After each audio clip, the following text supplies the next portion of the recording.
Good morning, everyone. I am Debbie Mann from Festivals and Events Ontario, and I'm with Marnie.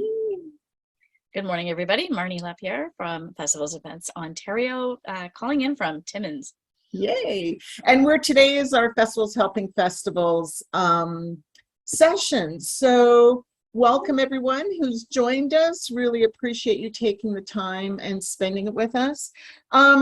So events are happening and moving forward. How is everything going?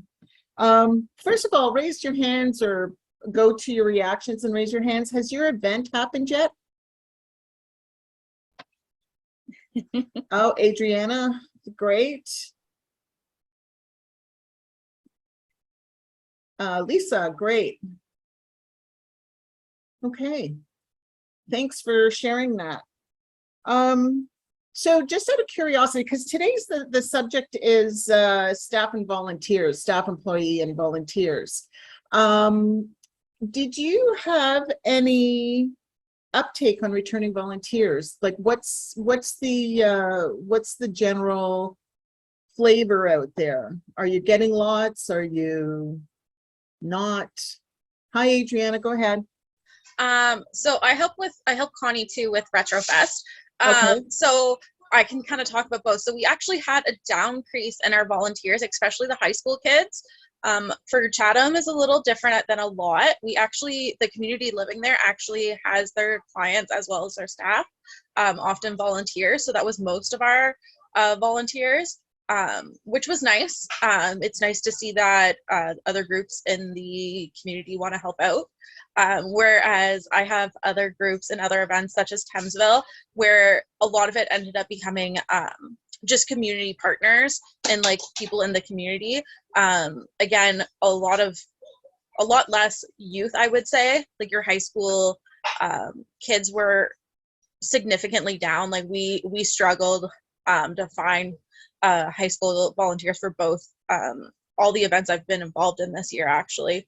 But I find a lot of, I guess you could say, younger adults and even those that are retired increased the amount in which they volunteer. So that was nice. Like you saw a broader range in ages that you didn't see all the time. But there was a significant decrease in the amount of youth in like high schools. But at the same time, a lot of the high schools actually voided their 40 hours because of COVID.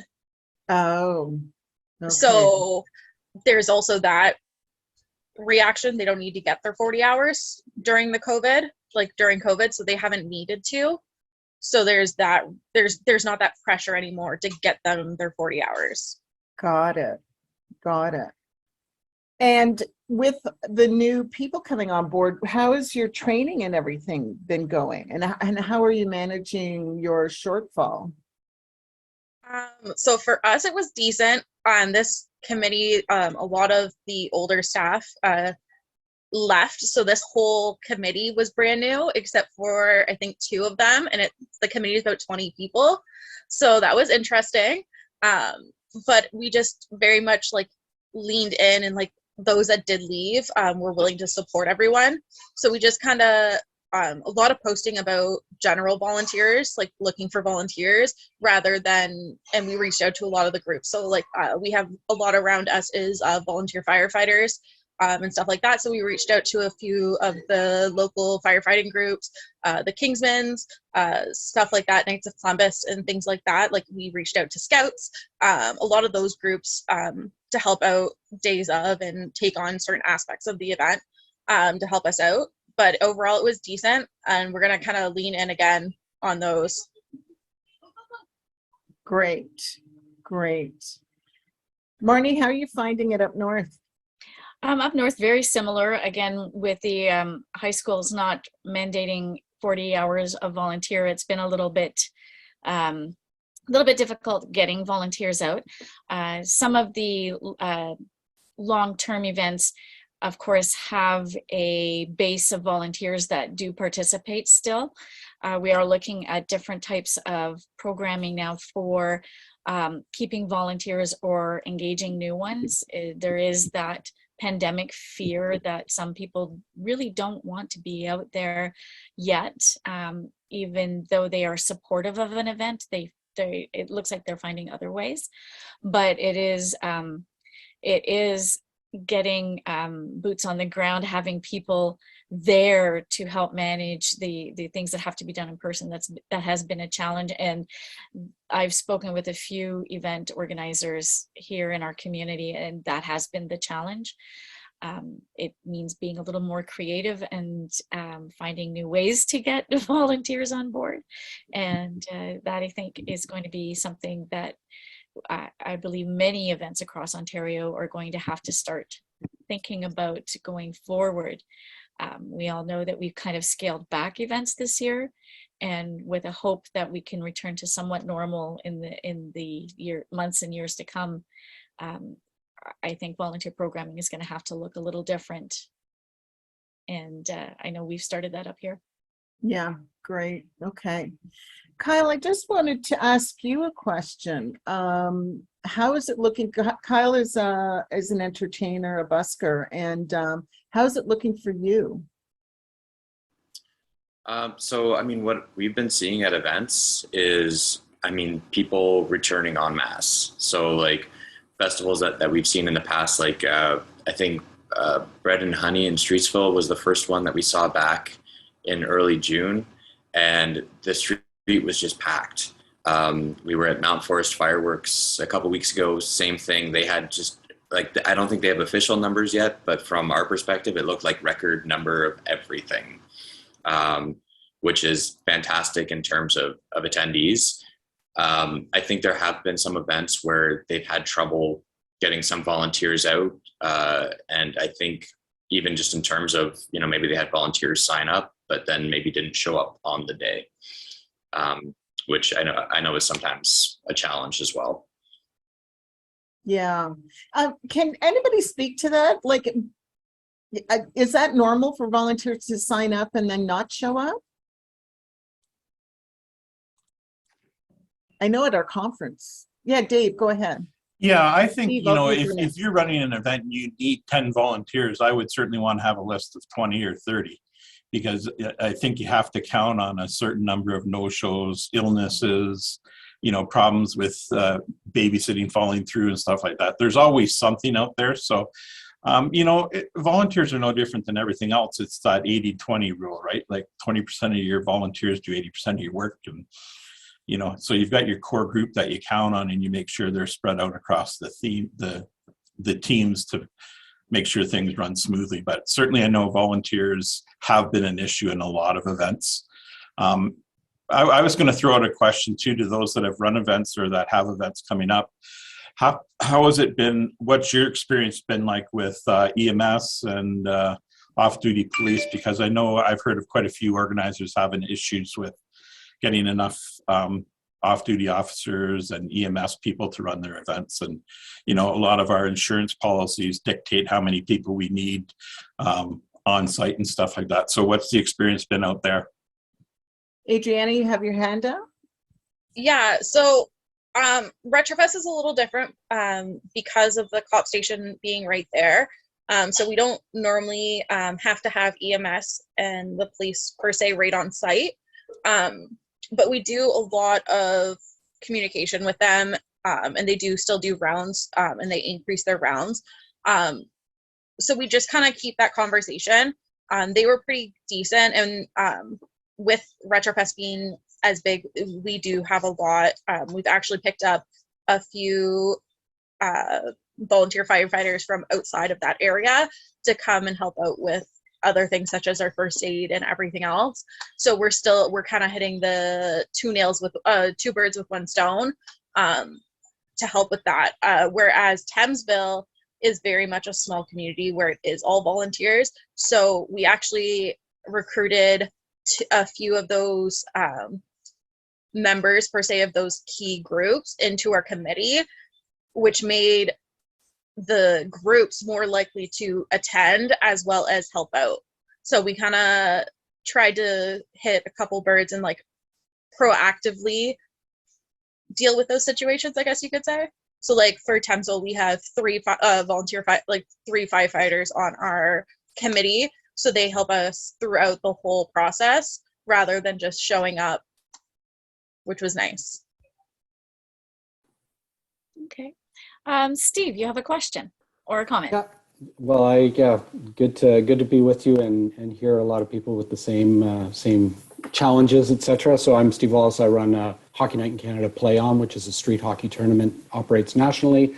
We are now in Ontario. We were in Calgary 2 weeks ago, Windsor last week, Mississauga this week, Ottawa, and then we keep going across the country. So all the challenges that everyone's hearing with participants, I think our registration's about a fifth of what it normally is pre-COVID. Our volunteers are about a fifth the number of people that we're able to attract and show up. And I think as well, on the EMS and the policing side, we've had a variety of different things where we've been able to cobble together security people to monitor our sites, etc. And then we were in Calgary where they basically demanded that we had a certain number of officers and stuck us with the bill. So that was not pleasant at all. So I think I think everything is a challenge. I think the impact of our festivals and events are exactly what the country needs, and what the impact is twice as much as what it was before. But the challenges are, 10 times greater in attracting participants and volunteers. And we have referees, again, similar to your point, Dave, where we had referees show up, do one shift and leave.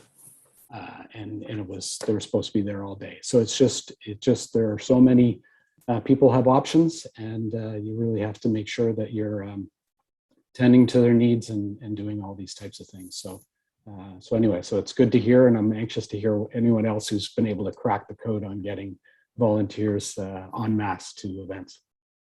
And Steve, it's interesting what you're saying about the 1/5 of everything. And, throughout the pandemic, Ipsos Reid has been saying that, the province is really split into 5 groups. One group, and it's usually the millennials and the younger that are ready to go, and they'll go do anything. They don't care about crowd size or controls or anything. And then you've got another segment of the population that, is ready to get out, but they want to start with some smaller events and see what happens with the bigger events. And then you have some other people that, they'll start visiting with family and friends and doing a few things in their community, but not out at bigger events either. And then you've got the last fifth that are still not ready, and they've either got challenges that they're still facing with COVID and don't want to be in those large groups. So it's interesting to see how your 1/5 of everything sort of plays into what they've been predicting throughout the pandemic.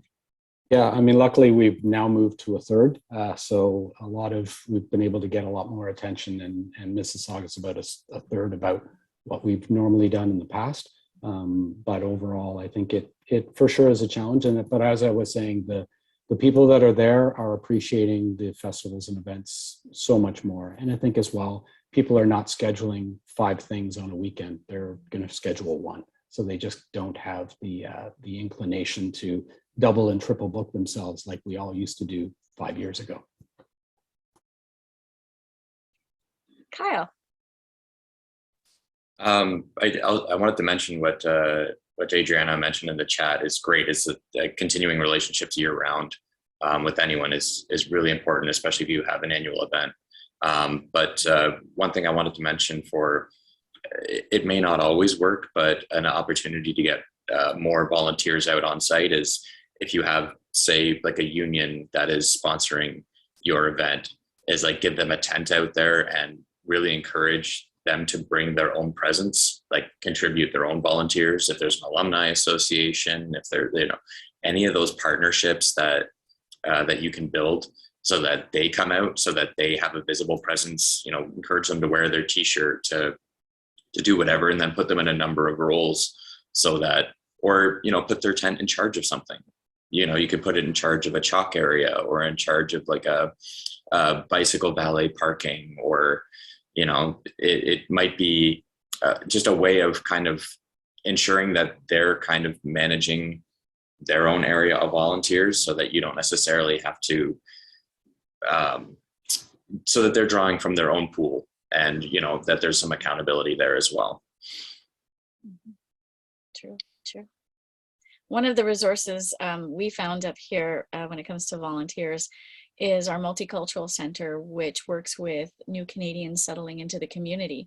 And so many want to become part of the community, learn, meet people. And so I'll be honest, it's one of the first places I go with my requests for volunteers now, because we are expanding up here in Timmins anyways. And the other area is the United Way, who also works with volunteers and helps out along that route. I know some United Way offices actually do some volunteer training. So some of them already come with some excellent skills ready to go for potentially whatever needs an event might have. And yeah, it's learning to be a little more creative. We also, aside from that, the high school issue is we've got a retiring base of volunteers. The baby boomers who retired that went into volunteering are now saying, we've done enough. Now we want to be spectators at the event, as opposed to, the intake tent or something like that. So it's getting to be a little more creative to find resources for, volunteers for the actual human power that's required at events. And I know a lot of us depended on service clubs too, like the Rotary or the Kinsmen's and all of that. And those clubs are experiencing exactly what all of us event people are. Their memberships are dwindling, and their audience and their ability to attract people to work and do the service work that the club does is getting harder and harder, and more of those organizations are closing down. Or, in a city where you might have had 5 Kinsmen clubs, now there's one. That's, so your resources are going down. But, using those groups like Kyle mentioned and someone else earlier,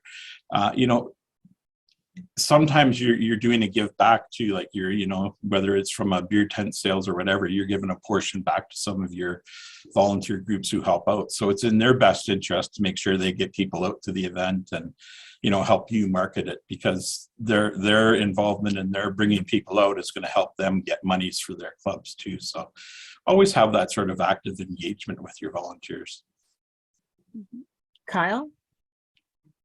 Yeah, just to extend what Dave was saying there, particularly if a group has a fundraising effort that they're having trouble with, giving them a tent or giving them something that they can fold their fundraising effort into, so that, say it's a bike valet, but, it's a suggested donation for everyone who valets, something like that could actually help them with the challenge they have. So they're really incentivized to getting groups out. And I know Adriana's been throwing a bunch of great ideas in the chat, so I'm sure you would like to jump to her as well. Go ahead, Adriana. So there's a few in the chat. So for Thamesville, we actually got some of these groups that a lot of people wouldn't really think of. So one of them, they have a local skating club for both adults and kids. So they decided, we actually reached out to them, got them to help volunteer. They actually did parking with the kids and the parents. So they got some hours, like the kids got some hours, because part of their requirements for their skating club is that they help out in the community.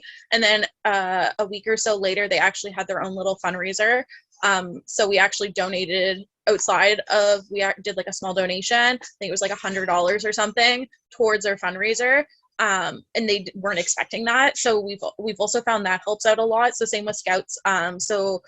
We've done it where the Scouts will come and clear our beverage gardens the next morning, or clean all of our garbages in the morning, and they get to keep all the empties, because a lot of the Scouts do the pop tab collections, so they get to keep all those. Sometimes giving small donations always helps. Another thing we like to do is, like they said about the groups, we let a lot of them do food trucks and stuff like that. So around here, like a few of them have like food trucks, ice cream trucks, little booths like that. A great one to do is reach out to your Legion. The Legion around here brings in a lot of traffic for their meat draws. So we actually had them reschedule their meat draw to coincide with our event. So it took up part of our entertainment schedule, but we also had more people there. And then we gave them a booth to help out with they were doing a 50-50, a draw for like patio stuff.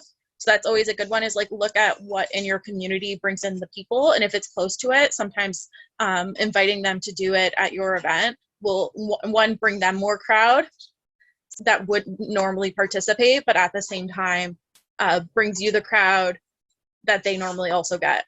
So the crowd in the community doesn't have to choose of which one to go to. Great. Thank you, Adriana. Cheryl. Hi, good morning. Just following up on her thought about, think of groups outside of the normal box. So we've always used at the Paris Fair, we've had the local curling club. They get their members in, and they assist with their parking and then we give them a donation to that, which is a really good time for them because they're starting to look for more members. Our fair is in September and Labor Day weekend. So that's when they're starting their membership drive to get ready for the winter curling season. So it works well for them. We have local soccer clubs do our garbage pickup, and again for a donation. Someone new that we brought in last year, which was kind of definitely outside of the box, but the local theater company uses one of our buildings as their performance theater area. Well, over COVID, of course, they hadn't been able to do any performances and thus had no money coming in. So I had lost our washroom cleaning company. So I just out of the box said, hey, would you be interested in your members cleaning our washrooms for fair, and we'll give you, we'll pay you. And they jumped all over that because it was much needed income for them. And they were able to help something for the community, which was a great thing to put on their website for engagement. And they're coming back again this year. It wasn't a one-time thing. They really enjoy it. So always someone out there looking for something to do. Thanks, Cheryl. Lisa. Hi there. Good morning, everyone. So Carasaga, we actually took place in May. And we find what works for us for volunteers is definitely reaching out to all your local high schools, talking to their guidance counselors. We also, as a multicultural festival, we reach out to a lot of our cultural groups that put on our pavilions, and they have tons of youths, part of their youth groups. So we don't even have to really advertise much. We also reach out to a lot of our past volunteers and put them into becoming team leaders. So you kind of give them a different role so that they feel that we've appreciated them for what they did last year, and kind of give them to be the team leader for the new groups coming in. The other thing, we always make sure you got to make sure your volunteers feel appreciated. So we provide them all their meals, and we do a little training for them and all that. And when it comes to, I think Dave was asking about the EMS and police, you know what, they're always looking for paid. So we have to pay for that service in order to get it. But we find our festival has always been very supported by them. So as long as you bring them in and give them again their food, and they're always there and happy to be part of it. So we've been fortunate with our volunteers, and hopefully we can keep going and get more volunteers every year. So that's my 2 cents. Thanks, Lisa. Did you find that there was, just a real quick, did you find that you had a lower, a smaller volunteer base this year just because of the pandemic, or were you able to manage that? So this year, because we modified our festival, we actually had to turn volunteers away because we didn't need as many. So, and we really try to look at, we want volunteers that put in as many hours as possible, but we found we were fine. Like, we did get the older ones that were more hesitant because of COVID, but we made sure that they all knew that there was sanitizer, masks, everything was available to them, and we made sure that their safety was always first at hand. Wonderful. Thanks, Lisa. Dave, you had something? Yeah, I was just going to sort of flip the ball a little bit. You know, we're talking about getting all of these different organizations to help us out on the volunteer side, but I think there's also opportunities for all of us to do VIP hosting for a lot of these different companies that haven't had their staff together in one place for, 2.5 years. So, you're getting a lot of people looking for different ideas to, bring maybe smaller groups together here and there. So, some VIP staging or different areas or different packages geared to those insurance companies or, you know, automotive plants or different union groups or whatever. You know, I think there is real appetite for some of those to get out and experience some of the things we're offering as well. Thanks, Dave. Anybody else? One thing I'd like. Go sorry. ahead, Marnie. That's okay. I was just going to ask Peter, do you have anything? Yeah, yeah. Go ahead, Marnie, you Go ahead. first. Oh, okay. One of the things I would recommend that when you're approaching your volunteers that are declining this year or are saying, you know, my career as a volunteer is now at an end, is to have that exit interview with them, because not only are you able to get some valuable feedback about what happens at an event and some changes that they can see being made, because they are a great resource, is also, you know, asking for referrals to other volunteers. Everybody knows at least 10 people, and, you know, saying, you know, would you mind, you know, here's our volunteer package. Would you mind sharing it with them? Because your shoes are going to be very big to fill. And, you know, our outgoing volunteers sometimes are our greatest resource for new volunteers and improved volunteer programming. So I just wanted to throw that in there as something just to remember going forward as you're planning your events for this year and for next year. Peter, over to you. Well, hi. So really great comments by people. One thing we've found helpful is keeping track of previous volunteers. So every year since 2011, we had the festival.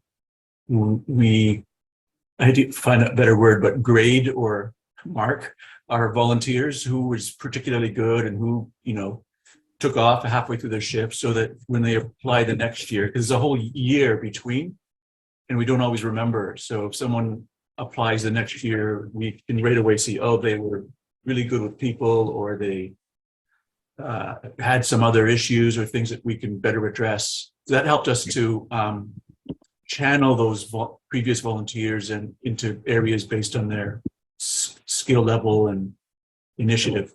A question I have is, previously our volunteer shifts were 3 to 5 hours, and we were thinking this year of having, in addition to a 4-hour shift, a 6-hour shift, and we're wondering if that's going to scare away would-be volunteers.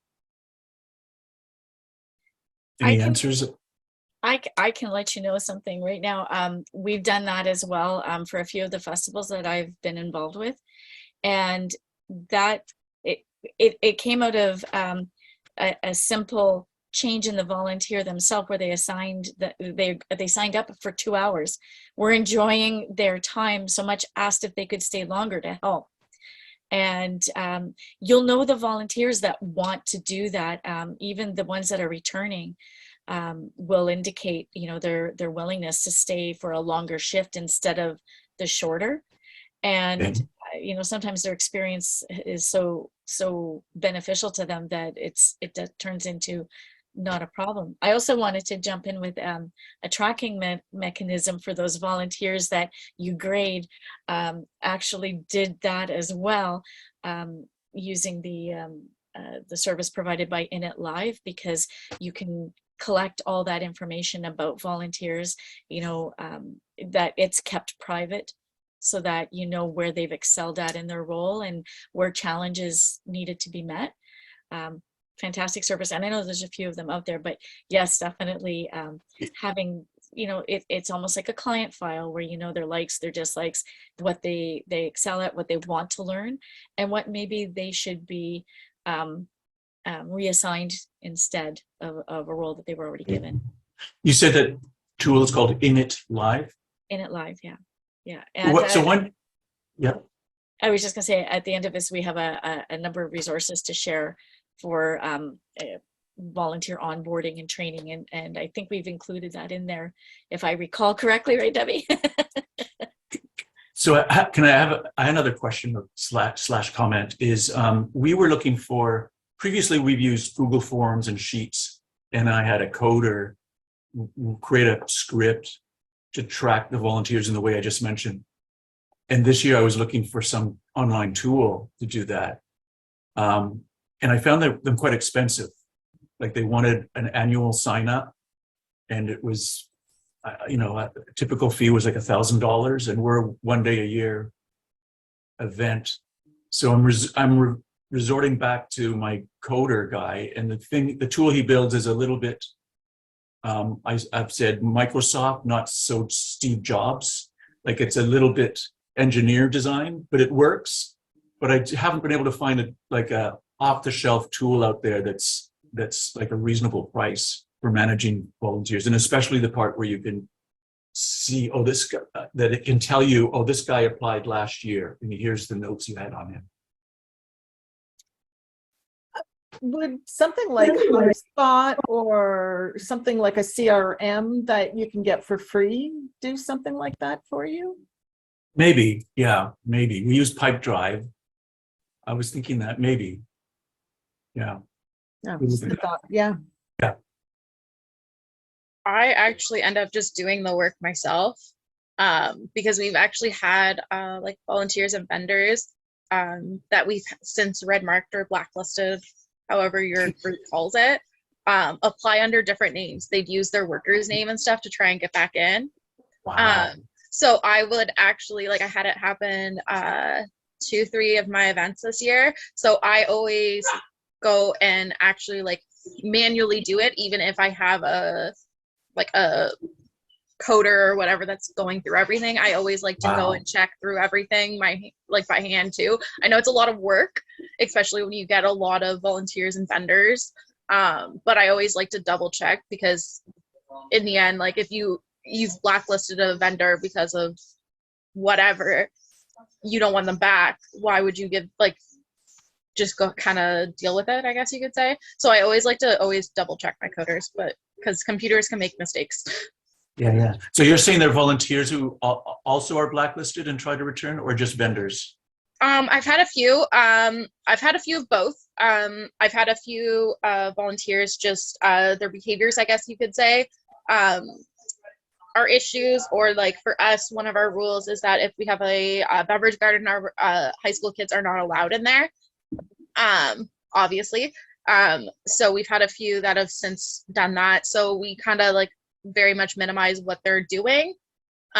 So some of them, especially if you recognize volunteers by name, some of them get married, change their names. So it's just sometimes it works for a lot of it, but especially I always just recommend going over it. Just at least a quick glance. I always split screen like my Google Forms and stuff, because that's what I like to do too for volunteers and vendors.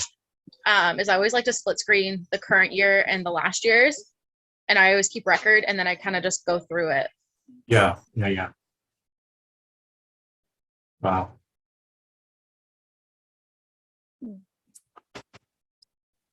Does anybody else have any burning questions or want to ask anything? I mean, I see Kevin from Boneyard here. I don't know if you have anything to add, or hey Kevin, putting you on the spot. Yeah. No, not really anything to add. I mean, we're having our own challenges, just kind of finding, rebuilding our crew and stuff. I mean, it's coming along, but yeah, you're always just looking for ways to incentivize them, I guess, to make it a good experience, a fun time. So yeah, nothing really monumental to add to that. So you're having a challenge getting staff as well. It just seems to be. Oh yeah. And I think just in the industry, like on the trade show side with, custom builds and the corporate exhibits and things like that. Like we used to get guys for, $35, $40 an hour, and they're now $55 an hour, just because supply and demand, right? All the shows have come back and everyone's scrambling to get workers. So, if I'm paying somebody $30 or $35 an hour, somebody else is paying them $40. So if I want that guy, I'm going to have to match that price. And then it just drives the costs up right through the roof. Yeah. Thanks, Kevin. Okay. Thank you. I'll just jump in here, Deb. One Yep. other thing I I've run into a few times with different organizations is, when you're looking to get volunteers or fill spots on different committees, you have, and I'm going to use marketing for example, you right away your mind goes, well, who do I know in marketing? And, a lot of times people that are doing marketing from 9 to 5 don't want to do that in their volunteer time. They want to do something else. And I think it's important to get those people on your team, because when it comes to that critical time where you really need that marketing mind, you can always go to them and say, hey, what do you think about this? And so, try to get people. The same happens with finance. You don't want to just look at auditing firms to get your finance committee loaded. You want to move it around and make sure that you've got different people that you can go to when you're pulling together subcommittees or whatever, that we can really call on their expertise. Same as, you don't want to get a bunch of volunteer photographers and then ask them to go out and shoot for nothing. That's their living and stuff like that. So just a few things to think about while you're recruiting as well.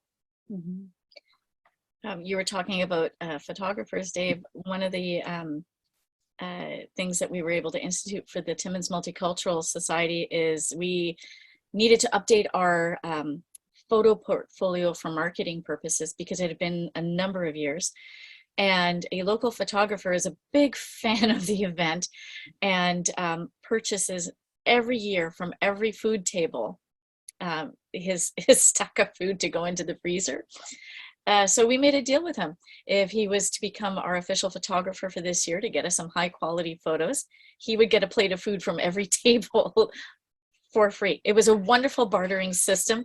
I highly recommend it if you're able to manage it. It turned out well, and we ended up with 300 gorgeous photos of 33 different countries represented and the entertainment on stage. So never be afraid to do the old bartering of exchange of services. Adriana.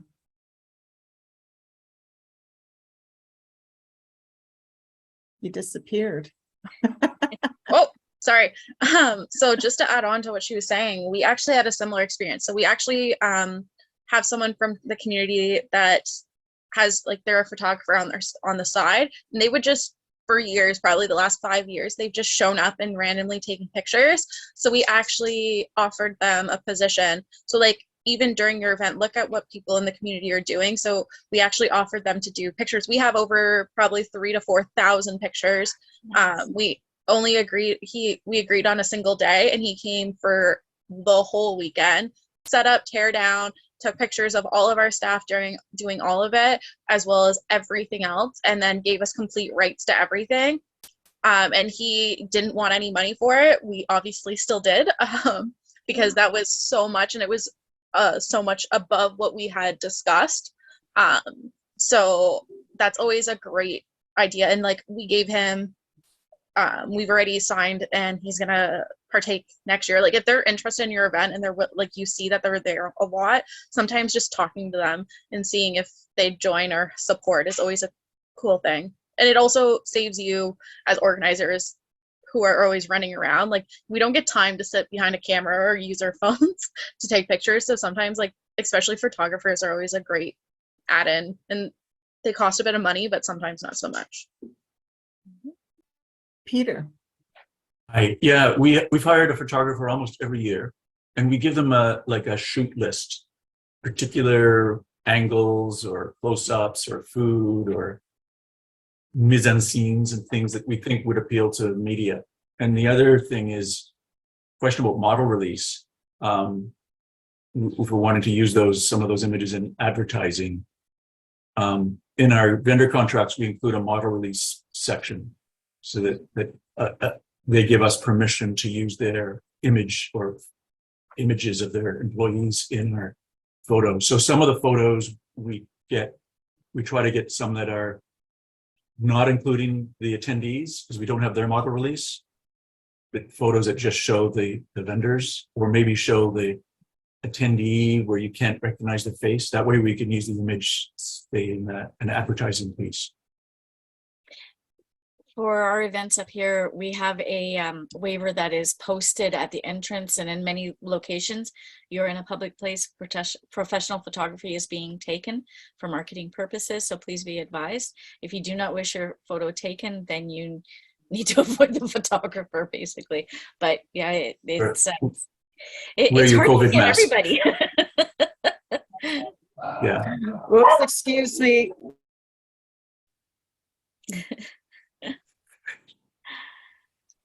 So are there any other questions or something that you'd like to share in the way of your volunteer programming, how onboarding has gone this year, 4-year, any challenges above and beyond those that we've discussed, and any successes? We like to hear about successes because there are more than 10 events happening in the province of Ontario at any given day. So I'm just hoping there's a little bit more info that you'd like to share. I guess it's a question. I have a couple. So one question, and it's always an issue, and I know it is groups or people willing to do garbage? That is always an issue. And like, what do you guys do to, whether it be to continue to have the same group or to have, because it's a job no one wants to do. I know this, but it needs to get done. Peter, do you have an answer for Adriana? Well, maybe. This year, we are working really hard to reduce waste. And one of the things we're doing is introducing reusable dishware and cups and whatnot. And we have one, maybe 2 students from a nearby college that are on our waste reduction team. So in other words, we're trying to glamorize it, that it's not just about hauling trash bags. There's a whole other component to it. It's getting vendors to actually use these reusable cups when we're giving them to them at the beginning, reminding them and reminding attendees who get something in a reusable dish where to place it so that it can be rewashed. So there's a whole component and thought process to make this happen, and having these students lead this team and volunteers who join the team. It's the waste management team, and yes, part of it will be hauling trash bags, but there's a lot more to it. And climate mitigation is such a important thing for people to feel that they're contributing in some way, that that's how we're doing it, by attaching these other elements to it. It's not just hauling trash around. Wonderful. Cheryl. Quite frankly, we keep paying them well. I know it sounds basic, and every year we have some new member take a look at our budget and give a bit of pushback. But if your washrooms and garbage are not kept up at your event, you will hear about it, and you will hear about it and hear about it. And so we reward our soccer club. We give them $5,500 for 5 days of work, and they work hard. We have a cart that goes around that gives sandwiches and drinks for all of our volunteers. I always make sure that that cart knows every time you see the garbage crew, you offer anything you can to them. I keep in contact with them. I send the president a Christmas card. I do everything I can to keep these people happy, because honestly, I don't know what I'd do without them. That's it. Excellent. Yeah, sometimes it depends where your event is being held. If it's on a municipal site, sometimes you can work with the municipality to have municipal staff, the public works department help you out over the weekend. It might be an extra cost. Sometimes you get these great volunteers. We have a set of volunteers in Timmins because they enjoy the events so much. They have come out specifically to do the garbage because it's a very simple task, and you know, it's a round of like once an hour to ensure that the site grounds are completely and beautifully pristine. We've been very fortunate that way. We've also had a young person up on stage addressing a crowd of 18,000 to say, you know, there's a lot of cups on the ground. Everybody take 2 minutes. Let's pick up these cups. The child was 8 years old. Everybody picked up the cups. It just took a child reminding us we could put our garbage into the bins. It was wonderful. But it's an onerous thing, and it can get out of control so fast so quickly within minutes when there's a lot of food trucks and there's a lot of people, and maybe an underscheduling of garbage bins. It's definitely one of those many challenges we face. Jennifer Tattersall from the Royal Agricultural Fair said, since we operate our event on City of Toronto owned property, we are required to use union labor for cleaning services. Anybody else experience that, or is it just, yeah, I guess not, because we haven't talked about it. So, well, that's interesting. That just adds to your budget, I guess, hey, Jim and Jennifer. It definitely does. It's not the only union that we're required to use, and it's a significant cost that we're required to do to run our event. And due to the size of our event, we have unions for cleaning services, for construction and dismantling, for loading and all of that stuff. So it's a significant cost. I mean, the good news is we have people to do the work, but we have to pay for it, and Right. It's quite high. Right. And how's all the planning going for the Royal Agricultural Fair? Are you finding the information that has been shared here to help you out with volunteers? Well, we're sort of in the early stages for seeking volunteers. A lot of our volunteer base is for committees for the agriculture shows and the horse shows, and tend to be people that have been volunteering with us for many, many years. And since we've had 2 years without an event, and it's our 100th anniversary year, which is a big deal, we don't have trouble in those areas finding people to participate. It may be more challenging when we get to some of the sort of day-to-day volunteer stuff, and we're in the early stages. So it's very helpful to know that that might be a challenge for us, so I can try to be prepared for that challenge. As far as staffing goes, our core staff has been in place for a little while, but we've had a significant challenge ramping up our staff, sort of our contract staff that works in doesn't matter the department. It could be the marketing department, operations, agriculture, horse show, sales coordinators. It doesn't matter what department. We've had some challenges where it comes to attracting contract staff that picks up sort of the coordinator roles, and supports the managers and directors in each department. That has been a challenge this summer. We've relied on really pursuing staff that has been here with us in past events and have been successful in some ways to re-recruit them back for this year. But of course, people have moved on since our last fair, which was in 2019.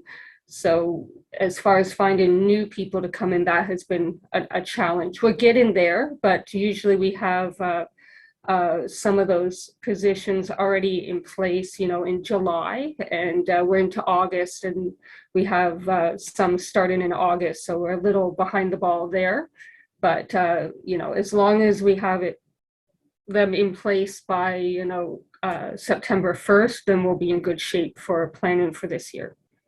Excellent. Wonderful. Adriana.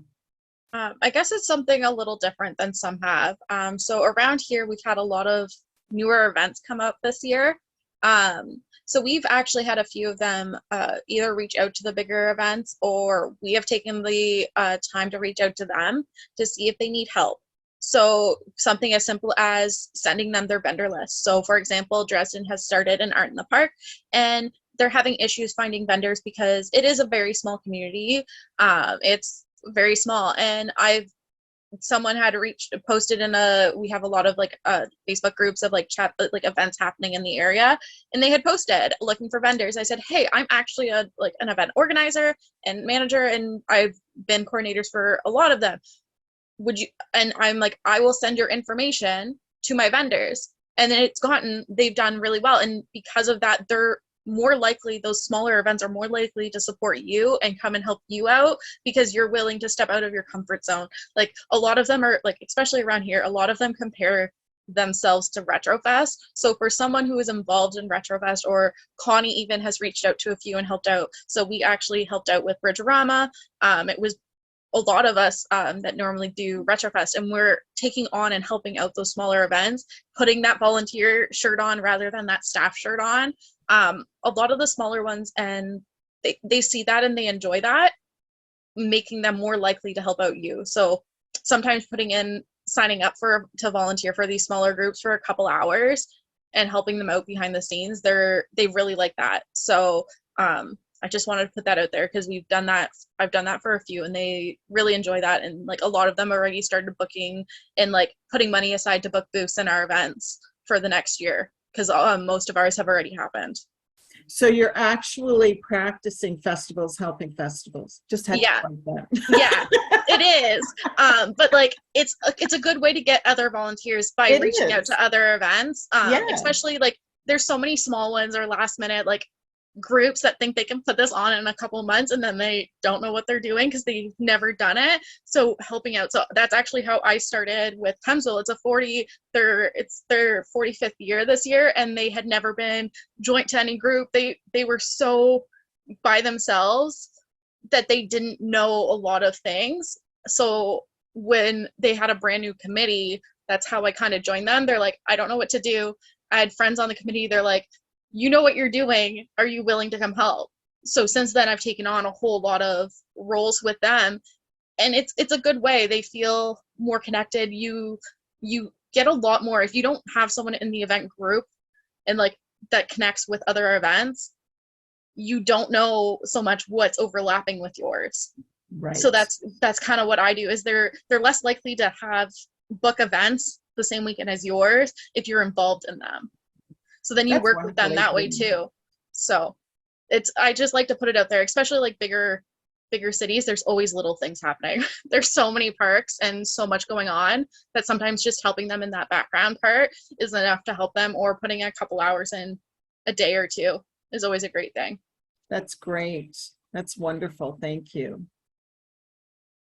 You know what I'd like, because we're talking about volunteers and photography and stuff and, the shortages, but Jay brought up earlier about what a great response we're getting and pictures that we've had for what we offer. So Jay, why don't you talk a little bit about that? And just so that everybody knows that there's a lot of great, like all your festivals are still really working well. Yeah, so the Instagram takeover have been amazing since May. Every weekend we've had a festival or event take over our Instagram. I did post a link earlier in the chat so people could go check it out. But I've seen like a lot of great success stories, huge crowds, people saying that they've never seen crowds like that in the last several years. So I think we are seeing that people who we were worried were going to be a little hesitant about getting back out there, they're showing us they're ready and they want to get involved and they want to be back out in the community and they want to be with people and share experiences together. So I think, for whatever small negatives we've heard out there, some small examples, I think the majority of the events have been a huge success. And I think, we should be excited that we've managed to turn this around and had the results that we've had. I'm really excited to see. And I know the people that are organizing these events are really excited to see the results as well. Excellent. Thanks, Jay. It's kind of like, go ahead, Marnie. I do that all the time. So sorry. It's like I said a little bit earlier. On any given weekend, there's more than 10 events happening in the province of Ontario. Proof positive, Festivals and Events Ontario has the top 100. There are hundreds of events, hundreds. We're hearing about just a few that have had glitches that, some are a little more severe than others, but on the whole, we've got hundreds of events that are so well run that volunteers are engaged so well. And, they many times anybody who is working at an event is wearing more than one hat, and they're making it happen safely, and experiences are happening in a healthy happy and exciting way. So it's a lot to be said for the festival industry in Ontario, all the good that's happening out of it. And Jay, you made an absolutely great point about that. Yeah, thanks. Dave, any last words before we close off this session? No, just, we'd love to hear the success and the, celebrating the success of everybody. We know it's going to be a tough year. We know next year is probably going to be a tough year as well. It's going to take a few years to get everything back. But, throughout the process, it's one of the things we've been trying to talk to everybody about is staying connected. And I think those people that had that connection with their volunteer base throughout the pandemic and stayed in touch and stayed communicated, I mean, those efforts are paying off because, sometimes people are looking for a reason to stop volunteering, and COVID certainly gave them one. So, to everybody that's been working those programs, it's going to be a lot of work going forward, but I think in the end, it's going to all pay off. Thanks, Dave. Marnie, any last words? I just wanted to say we have a few links that I'll share in the chat today to help with onboarding or updating volunteers' skills, and they come in very handy. I know I've used them. I know some of the other festivals and events have used them as well. And I recommend taking some time to go over them. There's a lot of free training out there, and something that volunteers can even add to a resume for future roles, paid roles, or a volunteer for that matter. So I'll just share that now, and please make use of them. Thanks, Marnie. And for me, I want to thank you all for joining us again and sharing all your wisdom and experience and ideas. It has been amazing to hear what you are all up to. Also, don't forget that next month we're talking about risk management. September 4th, that's our next Festivals Helping Festivals. And look forward to seeing you next month. And thank you, and have another great 30 days of whatever you're up to. Thanks, everyone. Take care.